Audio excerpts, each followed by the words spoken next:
আজকে আবার সোশ্যাল মিডিয়াতে দেখলাম যে আপা নাকি 26 তারিখে বাংলাদেশে আসবে, এই মার্চের 26 তারিখে বাংলাদেশে আপা ফিরবে। সোশ্যাল মিডিয়াতে ছড়ানো হচ্ছে যে আপা ওই দিল্লি থেকে বাংলাদেশে আসবে। আমরা বলতেছি আপা আসেন, আপনি যে আমল নামা করে গেছেন এই দেশের লোক আপনাকে খুব মিস করতেছে। কথা কোন না, কারণ উনি যে আলেমদের আয়না ঘরে বন্দী করেছে, মানুষ হত্যা করেছে, ক্রুশ ফাঁদ দিয়েছে, 1700 ছাত্র জনতাকে হত্যা করেছে, বিচার কি হয়েছে? আমরা বলতেছি আপনি আসেন, আপনার অপেক্ষায় এই দেশের লোক বসে আছে। বুবু আইবা তুমি আইবা গো, এইবার আইসা বুবু ক্ষমতা পাইবা না। যারা ঠিক বলবে না মনে করবেন ওই গ্রুপের লোক, জোরে বলেন ঠিক। বুবু আইবা তুমি আইবা গো, এইবার আইসা বুবু ক্ষমতা পাইবা না। খোঁজ নেই বুবু কাদের কাকার, অবস্থা খারাপ দরবেশ বাবার, হারুন আঙ্কেল এখন সামনে আসে না। নেতা কর্মী সব জেলের ভেতর, বুবু আছে ডরের উপর, কখন জানি আসে গ্রেফতারি পরোয়ানা। বুবু আইবা তুমি আইবা গো, এইবার আইসা বুবু ক্ষমতা পাইবা না। বয়স তোমার 80 বছর, ডাকছে বুবু তোমায় কবর, দাফন হবে কোথায় সেইটা ভাবলা না। বুবু আইবা তুমি আইবা গো, এইবার আইসা বুবু সিয়ার পাইবা না। কথা বলেন ঠিক কিনা? আল্লাহর কোরআন বলেছেন কুতিবা আলাইকুমুল কিসাস, হাতের পরিবর্তে হাত, পায়ের পরিবর্তে পা, জীবনের পরিবর্তে জীবন। এই আয়াতের ডিজিটাল ব্যাখ্যা ফাঁসির দড়ির পরিবর্তে ফাঁসির দড়ি। কথা কোন না কে? দেশে আগুন লাগাইয়া আলেমদের জ্বালাইয়া পালাইয়া সাইরা গেলে ঢাকা, গণভবনটা এখন ফাঁকা বুবুরে, গণভবনটা এখন শূন্যস্থান পূরণ। বোঝেন না?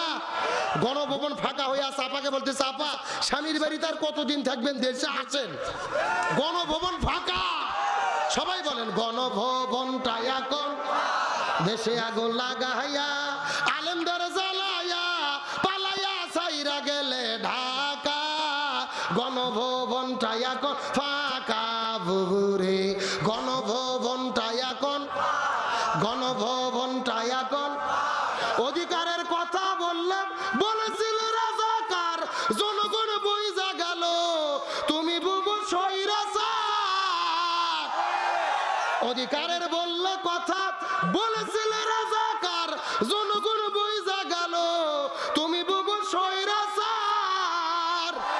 বুবুর নেই তো শরম লাজ, বুবু বড়ই সিটিং বাস, বুবুর নেই তো শরম লাজ, বুবু বড়ই নাটক বাস।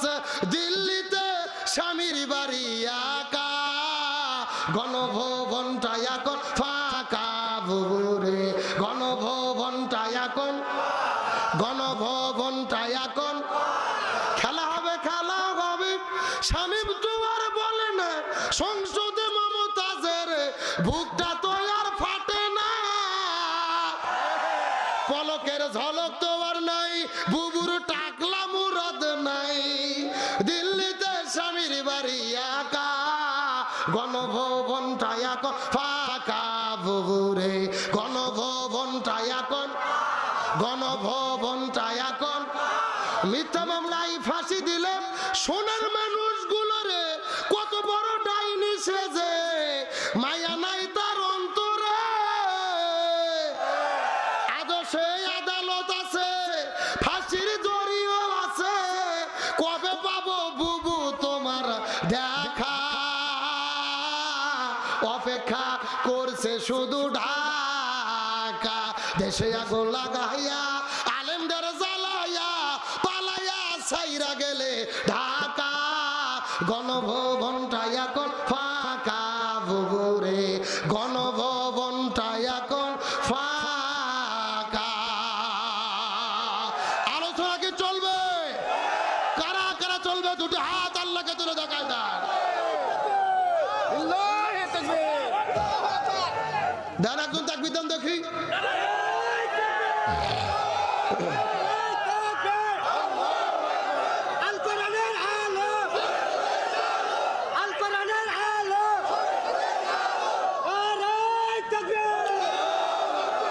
আলহামদুলিল্লাহ বলেন। শহীদুল ভাই বলবো আমাকে চা দেওয়ার দরকার নেই, ওই ভাইকে এক কাপ চা দেন। ও যতক্ষণ ঠিক আছে আলোচনা ততক্ষণ চলবে ইনশাল্লাহ। বলেন আলোচনা চলছে চলছে, ওটা উঠি করা যাবে। ওরা করে দাঁড়িয়ে আছে থাক না, ওরা ভাবছে অন্য দিনের মতো ওয়াজ মনে হয় আজকে হবে না। ওরা বুঝিনি আলোচনা কেবল শুরু হলো ইনশাল্লাহ। বলেন আলোচনা চলছে, ওটা উঠি করা যাবে, থাক ওরা দাঁড়িয়ে থাক। আল্লাহ তাআলা কবুল করুক, আমিন বলেন। আরো জোরে বলেন আমিন। তাহলে আমাদের ঐক্যবদ্ধ থাকার দরকার আছে না নাই? ইমানদাররা যখন বিপদে পড়ে আল্লাহর ভয় কলিজাতে থাকলে তাদেরকে রক্ষা করেন কে? আরো জোরে বলেন। তাহলে যুবকটা আল্লাহর কাছে দোয়া করলেন, কার অধিকার কায়েম করেছিল? শ্রমিকের অধিকার। জোরে বলেন কার অধিকার? আমার বন্ধুগণ মুসলমান ভাইরা গভীর মনোযোগ লক্ষ্য করুন। কোন দিকে নজর নাই, কোন দিকে তাকাতাকি নাই।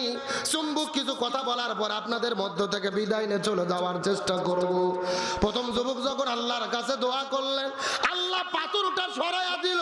কি এক হাত পরিমাণ, এক বিঘ পরিমাণ পাথর সরার পরে দুই নম্বর যুবক আল্লাহর কাছে দোয়া করে বলেন, আল্লাহ আমি আমার জীবনের ভেতরে তেমন কোনো ভালো কাজ করতে পারি নাই, তবে আমার বাড়ির ভেতরে 3 দিন ধরে কোনো খাবার ছিল না।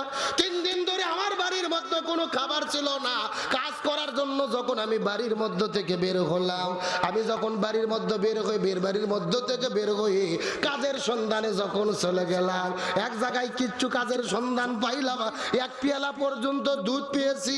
কাজ করার বিনিময়ে 1 পেয়ালা দুধ পাওয়ার পরে আমার বাড়ির মধ্যে স্ত্রী সন্তান না খেয়ে, আমার বৃদ্ধ বাবা মাও না খেয়ে, আমি চিন্তা করলাম 1 পেয়ালা দুধ আমি খাবো না আমার স্ত্রীকে খাওয়াবো না সন্তানকে খাওয়াবো। কিন্তু ঘরের মধ্যে বৃদ্ধ 2টা বাবা মা ছিল। 3 দিন ধরে কোনো খাবার নাই, অসুস্থ হয়ে বিছানার মধ্যে পড়েছিল। আমি মনে মনে চিন্তা করলাম, এই দুধটা আমি খাবো নাকি বাবা মাকে খাওয়াবো, নাকি স্ত্রী সন্তানদেরকে খাওয়াবো? আমার মন আমাকে ডেকে বলে, এ তুই তো বড় যুবক মানুষ, দুধ না খেয়ে যদি পানি খাও আরো কিছুদিন তুমি বাঁচতে পারবে, তোমার স্ত্রীও বাঁচতে পারবে, সন্তানটাও বাঁচতে পারবে। কিন্তু তোমার বৃদ্ধ ওই যে বাবা মা খাবার না খেয়ে অসুস্থ হয়ে বিছানার মধ্যে পড়ে আছে, তুমি যদি পারো আল্লাহর সন্তুষ্টির জন্য এই দুধের পেয়ালাটা তোমার বৃদ্ধ বাবা মাকে খাওয়াই দাও। ওই সময় আমার মনের ভেতরে তুমি আল্লাহ তোমার কথা মনে পড়ে হাতের মধ্যে দুধের পেয়ালাটা নেওয়ার পরে আমি আমার বৃদ্ধ বাবা মার মুখে দুধের পেয়ালার দুধগুলো খাওয়াইছিলাম। ও গো মাবুদ আল্লাহ, এই কাজটা যদি আপনার কাছে পছন্দ হয়, এই কঠিন গোয়ার মধ্য থেকে আমাদের 3 জন যুবককে আপনি রক্ষা করে। হাদিসের মধ্যে রাসূল বলেন, এই কথা বলে ওই যুবকের দোয়া করতে দেরি হয়েছে, কিন্তু ওই পাথরটা ওই গুহার মুখ থেকে আরো 1 বিঘ পর্যন্ত সরে যেতে দেরি হয় না।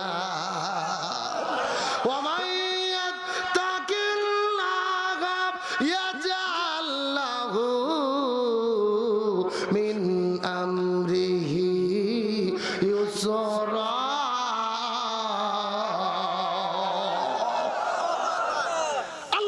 যদি অন্তরে আল্লাহর ভয় থাকে আর যদি আল্লাহর কাছে প্রার্থনা করো, আল্লাহর ভয় কলিজার মধ্যে থাকে, সমস্ত বিপদ থেকে কে রক্ষা করবে?